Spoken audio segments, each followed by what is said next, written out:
Let's get into it. Soul Not For Sale podcast. Coach Colin here. I got Joe Rogan, and he is talking about the whole trans movement that's going on. But he's talking about kids and the parents. You know, the whole, it's almost like a cult-like belief system at certain points. And James Lindsay and Joe Rogan tackle that subject, and I'm going to springboard into a different conversation. We're going to be talking a little bit about Munchausen syndrome. Okay, we're going to hear a little bit from Blair White about that. Then I'm going to tell you guys exactly what it is. Then we're going to go into a long list of celebrities that have trans and non-gender identifying gender neutral. Is that what it's called? I don't know. Binary. Non-binary. There you go. I'm a little woke. I know the lingo. But we're going to be touching on that. Then I have a few videos there just talking about Dwayne Wade. And then we're going to be talking about Megan Fox and Robbie Starbuck. They had an altercation. Robbie Starbucks made a claim that you definitely need to hear about. Then more about Megan Fox. Then we're jumping into more women who are using their children in the LGBT community. Couple of videos there. Then we got Ben Shapiro talking about Marx and the abolishment of the nuclear family and why that's important to this whole conversation. And then we have Jordan Peterson breaking down the raw math. And then you're going to hear from the wife, because the wife further breaks down the arithmetic that Jordan Peterson is doing, because not my department. In our marriage, she's the math and organization. I'm the guy who does YouTube videos. So we're going to get into that right now. Don't forget about IamCoachColin.com. We got Soul Not For Sale. All sorts of different variations. We got Cancel Hollywood. We got Stop Worshiping Celebrities. We got Public Enemy #1. All sorts of stuff. Discount code is I am Coach Colin. All capital letters, all one word, one L in the name Colin. Let's get this clip started. Politics of compliance to make the world conform to this new ideological vision that they have. And it's got to be like we were saying. It's got to be religious, like to the people who believe it. It is religious to the people that believe it. Values. They even say that. Klaus Schwab said that you can't rationalize, or you can't. How did he say it? You can't rationalize values through the intellectual process alone. It requires faith. We've all seen children that grow up in religious cults. We've all seen the horror stories of children that come from these radical religious cults, and they escape when they get older, and they tell the story of the indoctrination and what all they believed. When I see a woman and she's got 3 trans kids, that is what I think of. Yeah, I think of someone who is a full adherent and ideologically captured by this cult to the point where they see value in having their child be a part of the LGBTQ movement because it looks good for them socially. It's like they have a flag on their fucking porch. Yep. You know, and they wave their kids around, and it's weird. That's and it's not everybody. No, it's not everybody. But it's not everybody that has trans kids, or kid who thinks he's trans is probably gay, and probably if you leave them alone and don't encourage them to or a young woman with themselves. trauma or autism going through her period where she's like, what's going on in my body? Right. I don't like it. If you have girls, that's a traumatic experience for them. It's very difficult. It's confusing. It's weird. That's why we wrote this book, man. The whole book is like queer theory is the doctrine of a religious cult. Yeah. And it's based on sex. It primarily targets kids, and it's got barely anything to do with gay people. Almost nothing. And so also this idea that the only way to fix what's bothering you is surgery is crazy, or Lupron, hormones is crazy. Oh my God, it's insane. Well, in Europe, in the UK rather, they've banned these hormone blockers now for children. Yeah, the UK, the NHS just backed off of that completely. It's like, okay, your move, United States, because this is serious. It is serious. And what scares me is that they have a socialized medicine system, and they can back off of things, I think, a little bit easier than we can in America when they've opened up how many gender-affirming care clinics. There's a path, and I mean, I don't know how many legislators pay attention to the show, but they should take it seriously. Missouri has kind of tread the way. A lot of these states, there's 26 states that have tried to ban transgender care so far, and they're getting sued. Of course they're getting sued, right? Of course they're getting sued. Some plaintiff comes in, the ACLU shows up with an army of lawyers, and they're like, no, it's civil rights, it's medically necessary, blah, blah, blah. And then it's a battle in the court, and it depends on who the judge is. There's another way. Missouri actually more or less stopped this stuff with one simple change to the law. They changed the statute of limitations for medical harm. So my thought is, if you're under 20 and you undergo some of this medical treatment, you have a 20-year statute of limitations. Anybody who gets the surgery done under, surgeries, hormones, whatever, under 20 years old, they have till their 40th birthday, if they decide they regret it, to file a malpractice suit. Not to win the malpractice suit, but to file one. The statute of limitations in Missouri previous that was either 2 or 3 years, and they extended it, and I don't know exactly how long. And it basically shut it down. we could shut a lot of this down because America, like you said, works differently. We don't have socialized medicine. We could shut this down through litigation. And that litigation, all you have to do is open the what they call rights to action. So, let's say I'm in my 40s, so it's not like that. But if I'm a 19-year-old or 17-year-old or 15-year-old, like Chloe Cole was, and I go and I get surgery, say I get my breast removed or my, genitals cut up or whatever, and then come my 27th, 28th birthday, I'm like, woof, I got talked into that. I shouldn't have done it. I feel like I was misled by my doctors. I want to file a lawsuit. Right now, usually you cannot. I mean, some of these detransitioned teenagers are suing. Chloe was, and some of the, Chloe, right? Chloe Cole. I've seen the story. Okay, yeah. So some of these detransitioners. It's horrible how they get treated, too. It's like, oh, yeah. Like people attack them. Like they get attacked traitors. like traitors, because they left a cult. Exactly. And listen to how they talk. They talk like I was in a cult. Like I was completely convinced I had other problems. This would solve all my problems. I was affirmed at every step. That's love bombing. So there's this queer educator, which is a fucking weird thing to even say, right? His name's Kevin Kumashiro. And Kevin Kumashiro wrote his paper back in 2002 titled Against Repetition. And in this paper, he actually says that the point of social justice and specifically queer education is to lead children into personal crisis and then structure their environment so they resolve the crisis toward social justice. That's trauma bonding. That's cult recruitment. That should be a prison sentence. Whew. And they know they're doing it. They're leading them. They're leading them into personal crisis. It's like hard to even say the sentencing, and you get mad because these are children. But it's so crazy that we've always protected children from influence. We've always protected children from bad decisions. That's why you can't get a tattoo before you're 18 years old. The kids. They have to, because they're soft targets. You're 100% right, but they're after childhood innocence. They say that too. There are papers against childhood innocence saying that it's a social construct meant to protect some kids and not others, and meant to preserve normalcy and white heteronormativity and all of this other crap. That's why the term minor attracted persons freaks me the fuck out. Yeah. When you're trying to normalize pedophilia, you're trying to normalize people. That's crazy. And by the way, it's almost always men. Like you are empowering the creepiest of creeps. The creepy creeps. The monsters of the male species. The ones, if you want to talk about men, like men being toxic, the most toxic. Yeah. You're empowering like the 0.01%. The evil ones, the ones infected by demons. Yeah. Empowering them by telling them that it's an identity. Yeah, and I'll tell you, queer theory it doesn't not have limiting principles. It's opposed to limiting principles on principle. Let me give you another definition. This is a book called Saint Foucault, naming the Michel Foucault, the postmodern guy we made fun of back in the grievance studies papers. And so Michel Foucault is lionized in this book, and this is the book where queer in queer theory gets defined. David Halperin wrote it. 95 is the date, and it's right there in the paragraph that he writes defining queer. It starts with these three words: unlike gay identity. Has virtually nothing to do with gay people. Why? He says because that's rooted in a positive truth. You're gay, right? That's a truth. You're gay. He says queer need not be grounded, he says, in any positive truth or any stable reality. It is whatever is opposed to the normal, the legitimate, and the dominant. What? So normal and legitimate, I mean, they're always after the dominant, so we can just... But isn't that local? Because like if you're in West Hollywood, the dominant is gay. Well, they don't want normal. They don't like that either. It's not about gay. So you'd have to be opposed to the gay. You'd be straight. They literally. I hate using huge words on shows. It's homonormativity is what they call that. If you consider being gay normal as a normal part of society, that's homonormativity. It's as bad as heteronormativity. It's no better because again, it's real simple. We said it earlier. Stability repels revolutions. They need radical people. They need queer activists who want to destabilize the normal and undermine the legitimate at every turn. Jesus Christ. And that, like, I don't have to have a tinfoil hat for this. We can just crumple that up and throw it in the trash. This is black and white in their literature. This is what they're like, hey, look what we're going to do. Let's protect the boy lovers. Yeah, Gail Rubin, 1984. I mean, you want the citation. These people are dead serious, and they are opposed to the idea. So this started by me saying they're opposed to limiting principles on principle. What does that mean? It means at some point, somebody's going to say, you know what, you want to hump kids? No, that's a limiting principle. We draw the line at kids. That's a limiting principle. They're opposed actually to anything that tells them no.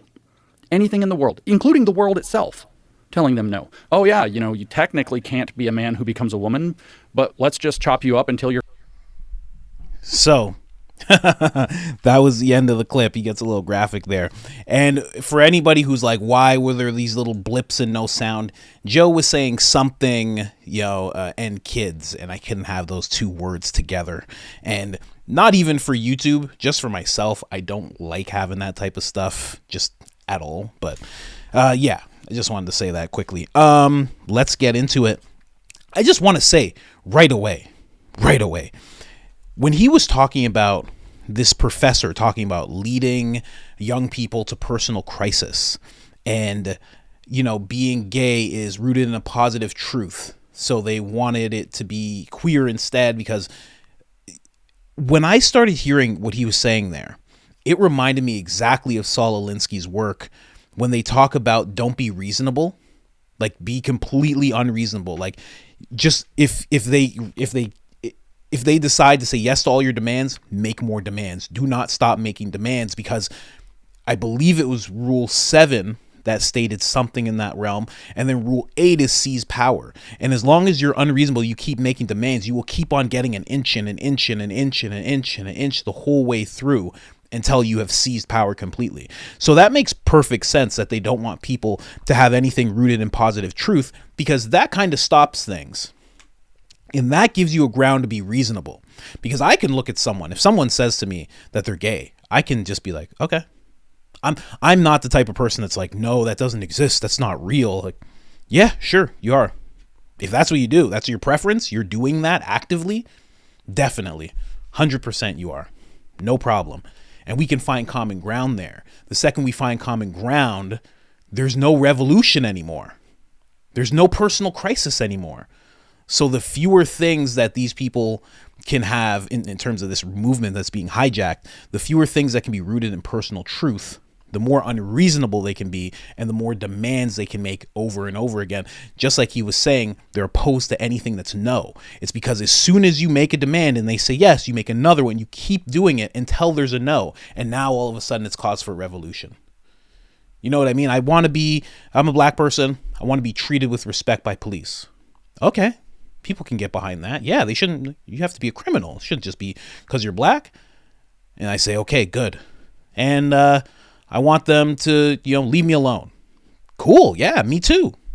And then all of a sudden you're like, and I want the United States to pay each of us $10 billion. It's like, no. Oh, revolution. Racist. You're racist. You're all racist. Didn't realize you guys were racist. You know what I mean? You just keep on doing things like that. That's why there's talk of reparations still. Getting off topic, of course, but I'm just saying, I'm starting to notice. Please read Rules for Radicals. I bought it myself. I'm reading through it.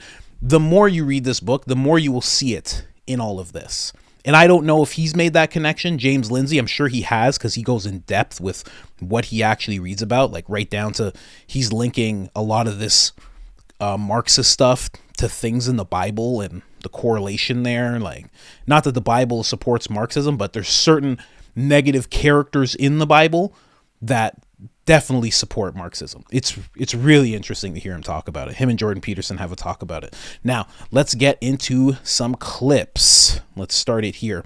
Now, what is Munchausen syndrome? Okay, so I got to let you know what this is, because I'm going to be showing you some clips about this. And I think that what Joe Rogan is talking about when he talks about when I see a woman with 3 kids that are in this movement, I think this is what he's actually talking about. They didn't bring it up, but this is what it is. And it's not just, I don't think it's an ill within these women. It could be that, but I also think there's a little bit of virtue. I think there's a little bit of social currency that comes along with this, and it's affecting them in this way. So Munchausen syndrome is also known as a fictitious disorder. It is a rare psychological condition where a person pretends to be ill or deliberately produces symptoms of illness in themselves. Now, you're going to hear Blair White talk about this, and she's going to say by proxy. And what she means by that is towards the children. Okay? So let's get into it. Let's start with this clip right here. One of those white liberals that you talked about, the Twilight actress, has gone viral because she's mourned the pride displays at Target being moved from the front of the store to the back of the store. Have a look. Lovely swimsuits. That's where the pride display used to be. And I came in here 2 days ago, and my 7-year-old, who's non-binary, saw it and said, "Look, Mom, it's pride. Look, they're going to celebrate me." And because some people complained and threw some stuff to the ground, or I don't know what happened, they have moved the Pride section to the back of the store. What's your reaction to that? A mum with a non-binary 7-year-old, and we've got, other actresses like Charlize Theron, who claims her child was trans from the age of 3. What do you make of that? So I did make a quote quite viral a couple of years ago that a transgender 4-year-old is like a vegan cat. We all know who's making the lifestyle choices here. And that's the case. I mean, you see it ever so clearly with that video. It's a white liberal mother. And I hate to bring race into it, but there does seem to be, more of a fixation on this in the upper middle class white community. A lot of minority groups really aren't falling for this idea that, hormones and sex changes are appropriate at all for children. Yeah. And I fall into that camp as well. This is something I've been very vocal about for very long. She's making it about her. It's these parents who do have Munchausen by proxy. It's these parents who, have a social net positive gain from having a trans child. It makes them feel special. They get to record little videos on TikTok. They get to go viral. And again, I can't help but feel like none of this is about actual LGBT people. It's about these people fighting their own ideological war, and we are caught in the middle. And again, the idea that a 7-year-old is non-binary, nonetheless trans, I mean, I don't even still know what that is. So how does a 7-year-old? Very interesting. If you don't know Blair White, Blair White's the woman who's just talking, is trans. Blair White is trans. She has been trans before. There was a whole craze behind it. Not on the, she's not super, she's not recording like, hey, this is this day of womanhood for me. She's not doing all that. She's just kind of did it. Doesn't fully talk about it all that much. It's not the focal point of her channel because she has a channel. It's really not the focal point. What she tends to do a lot of is point out the wildness that is the left woke people. She points it out with children, teachers in the school system. She points it out in things like this video. So she's become an activist in that way, but she does not I just wanted to bring that up quick, but what she's saying is that these people have it by proxy. The thing about it is there is it is almost like it's the ultimate virtue signal. That's what it seems like for some people. Now that woman that they played, that could very well be real. That could be a real thing that actually happened to her. Her kids saw it and then didn't see it and was like, what happened? Where's all my things? That could really happen. The part where it's this by proxy is when the woman decides to grab her phone.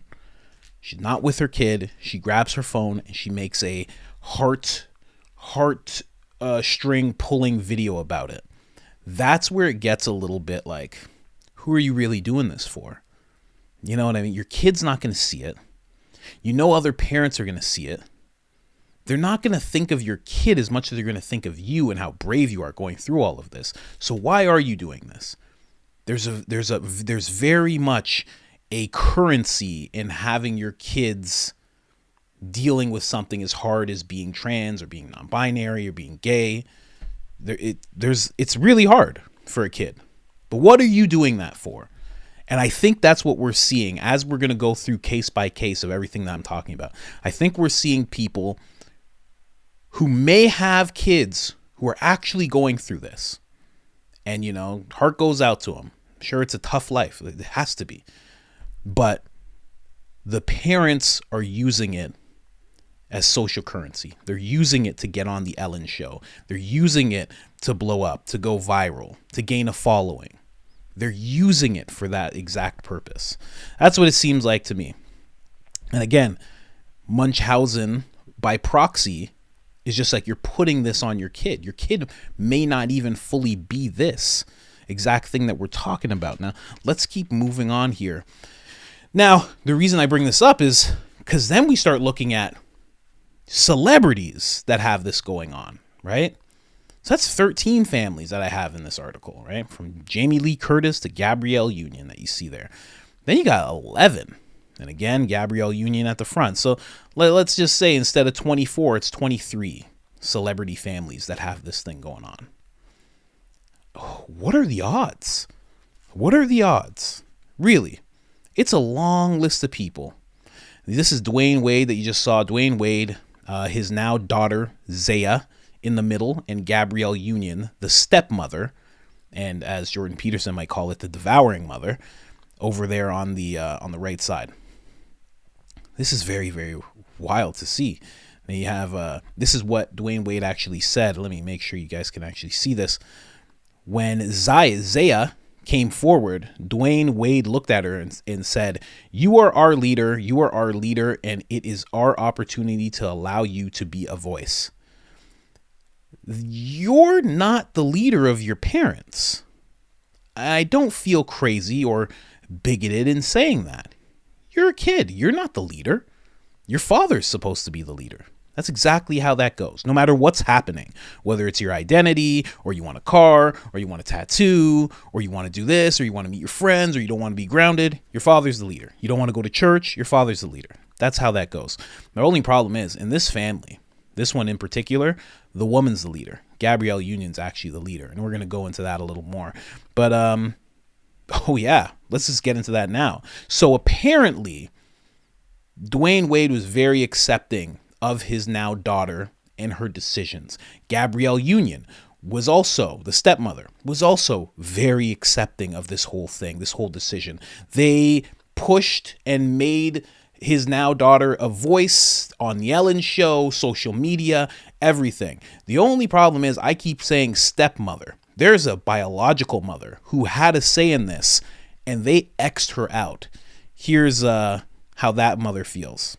Love. Now, speaking of Dwayne's daughter Zaya, there's also been controversy surrounding Dwayne and Gabrielle's parenting choices. Dwayne's ex-wife Siobhan claimed that they forced Zaya's gender transition for financial gain, and she accused them of exploiting Zaya's gender identity for attention. Another issue surfaced when Dwayne and Gabrielle filed to legally change Zaya's name and gender before she turned 18 without consulting her birth mother, despite a custody agreement with Siobhan that should have involved her in such decisions. Siobhan actually tried to block this request, and she took legal action by submitting official documents to show that, according to the custody agreement she had previously negotiated with Dwayne, he is obligated to discuss with her and obtain from her input in the major decisions affecting their two children. But the court granted Dwayne and Gabrielle's request to change 15-year-old Zaya's legal identity, and Dwayne then fired back at Siobhan and accused her of centering herself and her needs without regard to her children. Now, this statement didn't sit well with many fans, who took to social media to say that Dwayne and Gabrielle were the ones centering themselves in Zaya's situation. And at the same time, rumors about Dwayne and Gabrielle's unconventional marriage and secret parties continued to circulate. And then Jaguar Wright alleged in an interview that this is something that happens a lot in the industry, and that many a lot in the industry, and we're starting to see that. Cat Williams said 2024, we're exposing truth in 2024. It's all coming to light, so it's very, very interesting. Now, that mother actually didn't want this. That mother wanted to have more of a conversation. These two that you see on the screen didn't allow it. They would not allow it. So this woman, this Gabrielle Union, she stepped in, and for lack of better terms, she acted as though she was the biological mother to now Zaya. Just stepped in and said, we're going to support it, this, that. Because otherwise, you saw a clip of him. He was on the Ellen DeGeneres show. There's no reason for him to be on Ellen. He's Dwayne Wade. He's, I won't say washed up basketball player, but he's just a basketball player. There's no reason for him to be on there. This propelled them into a whole other height of fame. And also, correlating with some other videos that I've done, he started wearing dresses right around the same time all of this took place. So he's painting his nails, he's wearing dresses, Gabrielle Union's pushing it, she's in charge apparently in this marriage. The whole thing is just a shamble. There's a biological mother, which is so sad, that wants to actually talk to now Zaya and have a conversation like any parent would about, hey, maybe this is a fade, maybe we need to slow down, how far are we taking this? You know, you want to have the regular conversation that you would get to have as a parent. She's not allowed to do that. Again, social currency. There's a lot of social currency. I wish we were able to add up how much money they've made since this announcement's taken place. Now Zaya is attending fashion shows. Social media has blown up. There's potential sponsorship there. Dwayne Wade, same thing. Gabrielle Union, same thing. It's sad. I don't know. But I myself see that in Hollywood, in California, in Hollywood, it's, again, I've said this before in the video, it's like the ultimate virtue signal. It's the ultimate offering. The offering up to Moloch. Let's get into this. This is Angelina Jolie and her Shiloh. Shiloh, I believe, identifies as a boy, was born female. Okay, that's Angelina Jolie.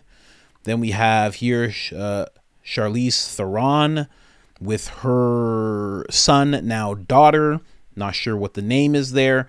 Charlize was quoted as saying, "I feel like as a mother, for me, it was important to let the world know that I would appreciate it, if they would use the right pronouns for her." So she thought she should let the world know about all this. You see what I mean with this whole, it's like the ultimate virtue signal. And when Joe Rogan hit the nail on the head when he's like, I see it like a cult. It's hard not to see it, not just because it's happening. I have all the love in the world for that community, because I'm sure it's hard to go through these things coming out of the closet. I actually had a conversation with my friend, one of my first, it's on the channel, it's an interview that I did, and he was coming out of the closet as bisexual, and I was likening that to how I came out of the closet as somebody who loved God, because people in my life never knew me to be religious at all. And I'm coming out now and saying, hey, I'm Christian and I'm going to church and it's really important to me. So we were having this conversation where I was like mirroring that, and I'm like, yeah, it was hard. Yeah, I had to open up to my wife and tell my wife out of nowhere. He was like, I had to tell my girlfriend, and it was an interesting conversation, but it made me realize, like, yeah, it's hard. It's definitely hard. But these people, these Hollywood people, I don't trust them for 1 second when it comes to this type of thing. And we're going to get more into the math. This right here is R. Kelly's daughter, now son, Jay Kelly. Jay Kelly is quoted as saying, "I believe I am a boy and want the medication and surgery and all that stuff so I can be who I am supposed to be." Later retracted this and said, "I don't need to be labeled." And they basically are just they. More than he or she, they are they now. But this is like really affecting Hollywood. It's very odd how much it affects Hollywood, which is, again, why Joe Rogan really hit it on the head. This is Megan Fox. You're going to hear this quote in the video in a later clip that I have. But Megan Fox saying, "When I became pregnant with Noah, I could feel through my mother's intuition, I suppose, that he was not subscribing to gender stereotypes." And that is her with her son, Noah. Don't know if Noah identifies as a girl or a boy. I think Noah identifies as a boy. She decided this when he was in the womb. That was a decision that she made. Because to sit around and say that it's you're realizing he's not subscribing to gender stereotypes, what is he supposed to do inside the womb? What's a baby supposed to do to show you anything other than they're healthy? And you even for that, you have to go through ultrasounds. You got to feel how much they're moving every few hours and everything. That's all they can tell you. They can't tell you anything else. But for her, it was like, that's obviously her making that decision. Again, there is a lot of social currency at stake today with people being some kind of minority, you know? Because if you're just a Hollywood starlet, smoke show, let's be honest. If you're just that, you're not a minority. You're a white woman. Maybe that's not enough. But now all of a sudden you have these trans kids. Now all of a sudden, well, not even trans. Her kids, I don't know if they're trans or just gender neutral. Now you have these kids. Now all of a sudden you are a part of this small minority group, this movement. You're an ally. There's deals that you can get. I mean, we've all seen with Mulvaney what kind of deals you can get. I mean, Buddy made how much? Millions of dollars within a year of being a woman. Dylan Mulvaney made all sorts of money. We're going to go a little deeper into the Megan Fox situation. Now, she's going to talk about Robbie Starbuck and Megan Fox. Now, she doesn't want to say what Robbie Starbuck said, but I will. Robbie Starbuck said he saw Megan Fox. This guy's like a director. Now you can see him on Twitter. He exposes a lot of truth in Hollywood and things like that. But he was basically saying that he saw Megan Fox and her son Noah, and Noah wanted to take off the dress and she wouldn't allow it. So he was saying that this kid and these kids and her family are being forced to do what they're doing. So let's go. Fox story about her apparently raising her boys to be gender neutral or to be female. She's got 3 boys. This picture was circulating of Megan and her 3 sons. All of them seem to kind of be dressed as girls, especially one of them.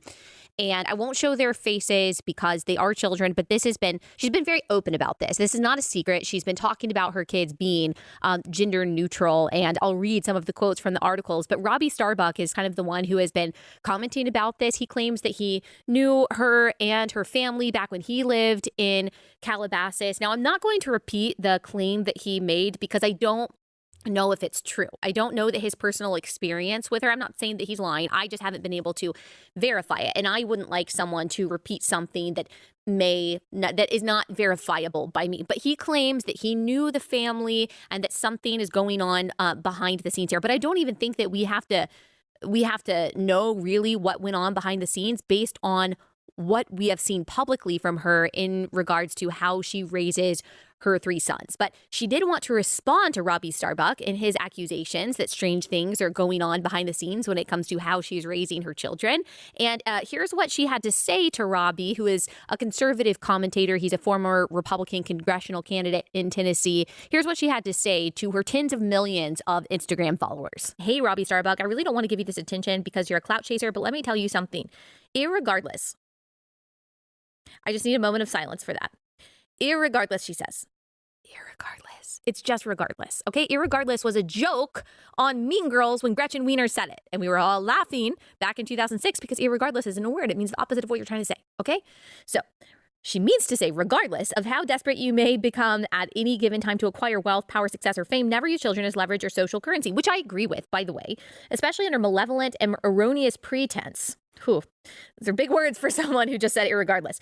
Exploiting my child's gender identity to gain attention in your political campaign has put you on the wrong side of the universe. I've been burned at the stake by insecure, narcissistic, impotent little men like you many times, and yet I'm still here. You effed with the wrong witch. That is really scary. And then posted on her Instagram story, this New York Post story. This New York Post story is about a woman who caught on her security camera 2 naked women who were doing this kind of witch ritual, eating the carcass of a dead deer. So Megan Fox reposted that story and said, me outside of Robbie Starbucks' house. And like, this is why I think this is part of why I think this story is so important. I really don't like talking about like people's families and things like that. But I do think that there is a trend because we've all seen the pictures of celebrities dressing their sons in very feminine ways. I don't know what's going on behind the scenes at Megan Fox's house.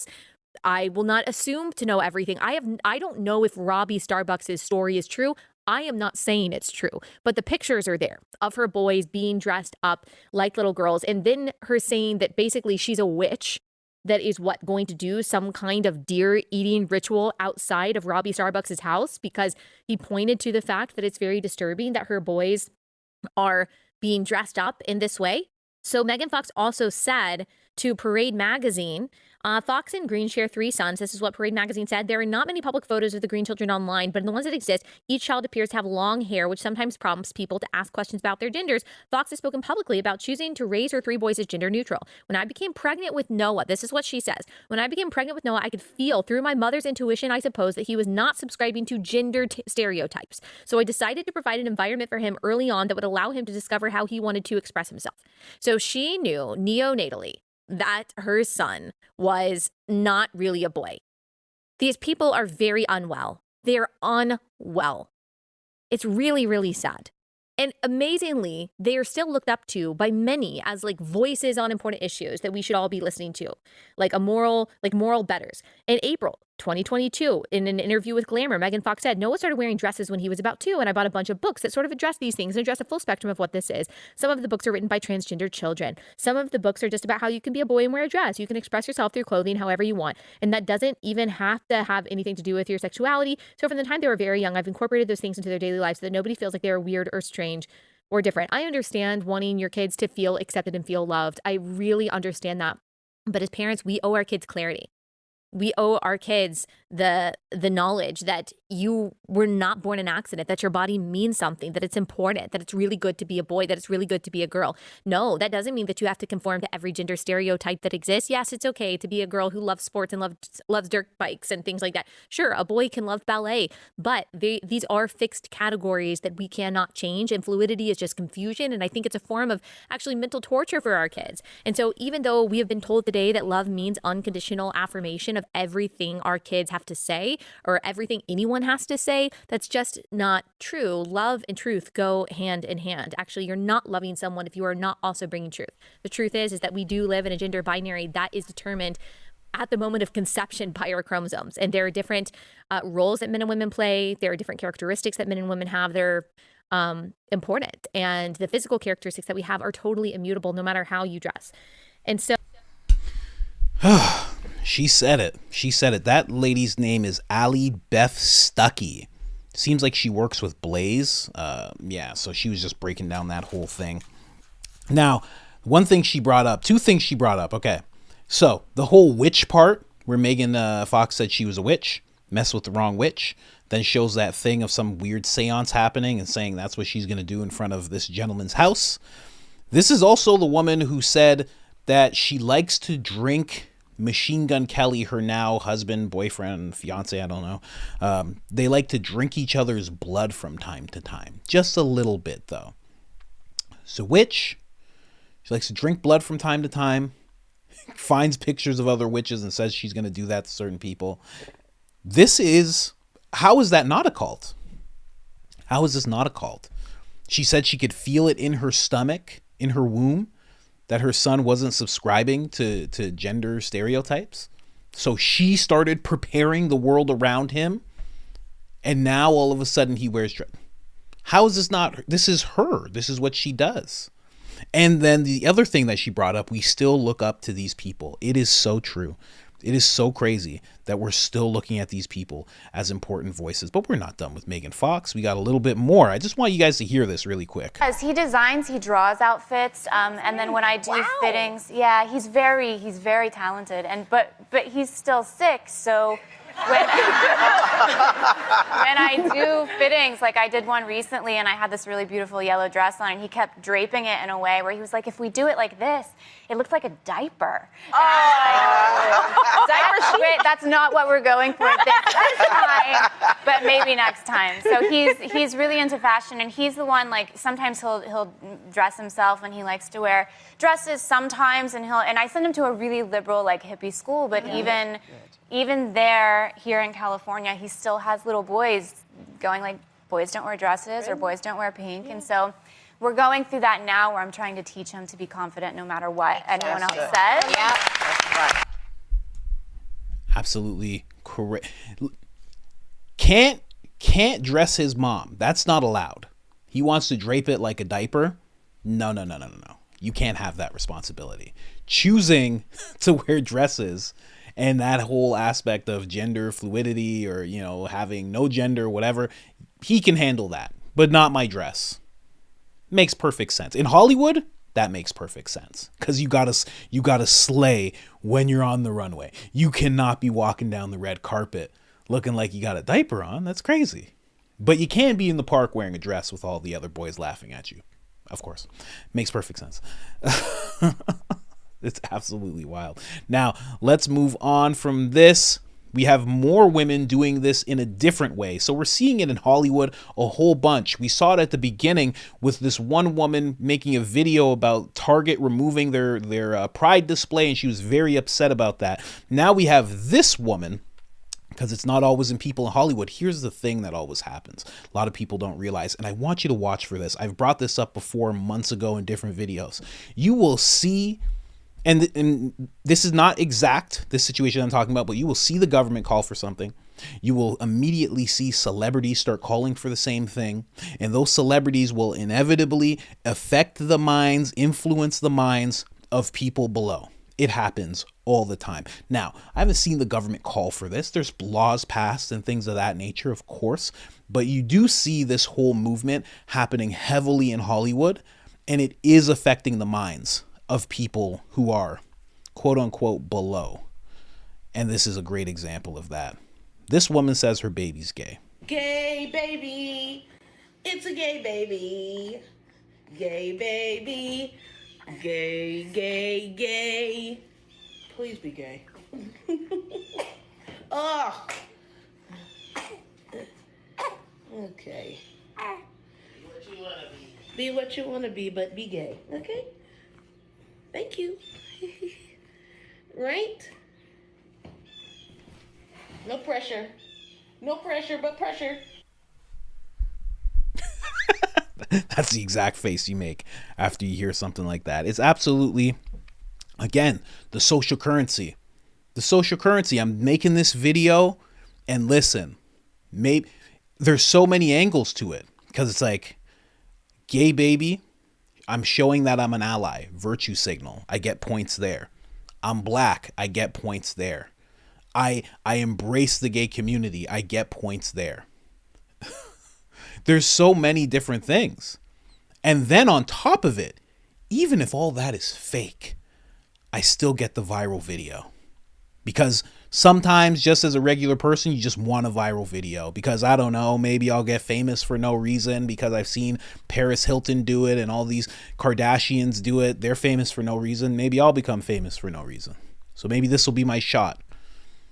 Absolutely wild. The social currency. This video, though, is a little more chilling. Again, exactly what Blair said.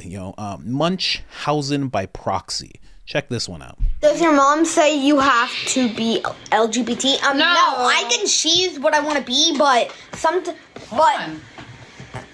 ahead, Lex. Go ahead. Keep talking. Say what you're saying. My mom doesn't matter if I am gay or lesbian or any of that. She doesn't care. All she cares about is that I'm a part of it. And if I'm not a part of it, she'll try to convince me to join it. Cause What are you saying right now? Facts. That I would convince you to join what? The LGBTQIA+. What are you saying right now? Facts? Wow. That's wild. That's wild. So the kid, and it's wild that the kid's very awake to all of this. He's like, listen, she just wants me to be a part of it. And she's looking at him like, what? What do you mean? That's a woman literally forcing her kids to be a part of the movement. It's pretty crazy. Pretty crazy. But that is a real thing. There's social currency. I saw a video once. It was like this sketch video. But a guy comes into a room and his parents are like liberal. Like that was the whole premise. And he comes in and he says, I have a date with a girl. And the parents are crying and they're upset. And it's like, I can't believe you're doing this to us and all this stuff. And they want him to be a part of the LGBTQ community. They want him to be a part of it. They can't believe he's just a straight white guy. The humanity. And it's a funny sketch, but that's really what's happening. That woman is probably a part of the community. And for you to just have two kids, two white kids, because oh man, how problematic that could be. How problematic that could be. So it's like you want them to be a part of that community. So you push them towards that. You set them up with dresses. You make everything pink in their room. You push them towards it. You show them that more than anything. There's a big social currency to this whole thing. And it's hard to deny. It's really hard to deny. A lot of people don't want to embrace it, but it seems like there is. And we're going to go over the math in just a second, right after this. I just want to show you this just for context because Jordan Peterson brings this up in the clip that I'm about to show you. Disney executive who is the mother of a trans and pansexual child says she wants at least half of all future characters to be part of the LGBTQ4697A4 Red Plus or racial minorities. Theme parks are now banned from saying hello, boys and girls. You know what they're going to say instead? It's going to happen, comrades. It's going to happen. It's where it leads. People don't want to talk about that, but that's where it leads. So sorry I missed one video. I just want to play this. Ben Shapiro. See the state as the source of our morals and our families as obstacles standing between individuals and their master. That's exactly what's happening with Alfie Evans, where bureaucrats are standing between parents and their child, saying that they know best that a child has to die because they know better than the parents do. Collectivists, there's a reason that Karl Marx abhorred the traditional family. Okay, let's just say that. He saw it as a capitalist institution based on capital and on private gain. He openly called for abolition of the family. There's a reason Stalin trained Soviet youth to become pioneers. That's what he called them, emissaries of the state who were told that the highest good involved ratting out your own family members. At one 1932 Soviet trial, a father actually cried out to his son, "It's me, your father," and the son replied, "Yes, he used to be my father, but I no longer consider him my father. I'm not acting as a son, but as a pioneer." Stalin used to go around Soviet Russia talking about this story and using it as an example of good behavior. Breaking down the family is a precondition to building up the state. That right there, I just decided to throw that clip in because if this keeps up, right? Because everything that Hollywood pushes, they're never just pushing it for their own good. They're always pushing it down to us. If this goes on for a generation or two, that is the abolishment of the nuclear family. That's how that works. Because a lot of people will ask, the same way they asked Jordan Peterson back in 2016, why do you care about the pronouns? Why do you care? They're telling you just to use them. Just use them. Who cares? It's because he could see what's happening right now. He could see that because he understood, because he kept reading Marx and he kept reading about Stalin and he kept reading about these regimes and how they would come and take an inch and then take a mile. He kept reading about it. And now we're in the same place. You look at what's going on right now. If this keeps going on, it will be the abolishment of the family. And the family is the cornerstone. It is the thing that keeps a community stable. And like James Lindsay said in that clip, he said stability. What did he say exactly? I wrote it down. Stability repels revolution. When things are stable, there is no revolution to be had, which means there's no power to be seized, which means those who want power can't gain it. They need you to be unreasonable. They need whatever you're standing on to not be in a positive truth. They need you to make demand after demand. They need you to constantly feel like you're under attack. They need that in order to take power. And I know some people feel like, oh, that doesn't correlate to the whole thing that you're doing now. I feel that it does. So I just wanted to show you guys that. Now let's get into the math. Let's get into the math like only Jordan Peterson and my wife could break it down. Let's go. Well, you can look at the odds and decide for you, JT or not. Here. Okay. Crazy Yeah, and here, situation. let's add something equally ugly to it, since we haven't gone far enough yet. So here, we'll do a little bit of arithmetic. So a while back, Disney executive mentioned on video, this is when Florida went after Disney, was all when this was happening. She came out and said, I think she was head of domestic programming for Disney. She said, well, I have two children, 5 and 7. One is trans and the other is pansexual. And I just thought mathematically right away, it's like the chance you have a trans kid is 1 in 3,000. That's not a very high chance. And let's say the chance that you have a pansexual kid is the same, whatever pansexual means. I don't even know how to calculate those odds. But whatever that is rarer than trans, because no one ever even heard about it until 5 years ago. So the joint probability that you have a trans kid and a pansexual kid is 1 in 9 million. The odds that you're a pathological narcissist sacrificing your own children to the glorification of your compassion is 8,999,999 to 1. So, like, do you have a trans kid and a pansexual kid, or are you a devouring mother? Well, you can look at the odds and decide for yourself. Jesus. Oh, yeah. Oh, yeah. No kidding. Look, man. Jordan Peterson was riled up in this episode, like way riled up. And this is the reason why. But think about that math. What is the math? And that's not where the math stops, okay? So I went to my wife. I'm going to break down I'm not going to break it down, but I'm just going to throw some more statistics at you, some more probabilities, okay? This is me just talking to my wife because I had to ask her about this. Wait, do it again. Say it again. I got the camera on me, but I want you to say it again. I hope they can hear it. Say, what are the odds that she would have 3 gender-neutral babies? Yeah. Well, it's 1 in 27 billion if it's 1 in 3,000 to have 1 gender-neutral kid. Yeah. So to have 3 would be 1 in 27 billion. How does that math go again? So it's 1 in 3,000 for someone to have a trans kid, yeah? Yeah. So then if you have 3, you do the math by multiplying out the bigger number. So the 1 in 3,000. So you multiply the 3,000. Yeah. By another 3,000. By another 3,000. So 3,000 times 3,000 is 9 million. Okay. And then multiplied by another 3,000 is 27 billion. So it would take how many people are in the world? So it would take 4 worlds of people, almost 3.5 worlds of people. Yeah. Just to hit those odds. Yeah. Wow. She's a lucky lady. Megan Fox, lucky lady. Wow. Now, that's the math, right? But that's just for a person to have those kids. Now, say, what are the odds for that to happen in California? Let's go further. What are the odds to happen in California, in Hollywood, in the entertainment industry? The odds get even higher. Now go in the entertainment industry and you're an A-list celebrity. It is astronomical. But as I say it's astronomical, you can rewind the video and how many A-list celebrities in general, have this exact thing going on. This is why when you go back to what Rogan said at the beginning of this video, it is like a cult.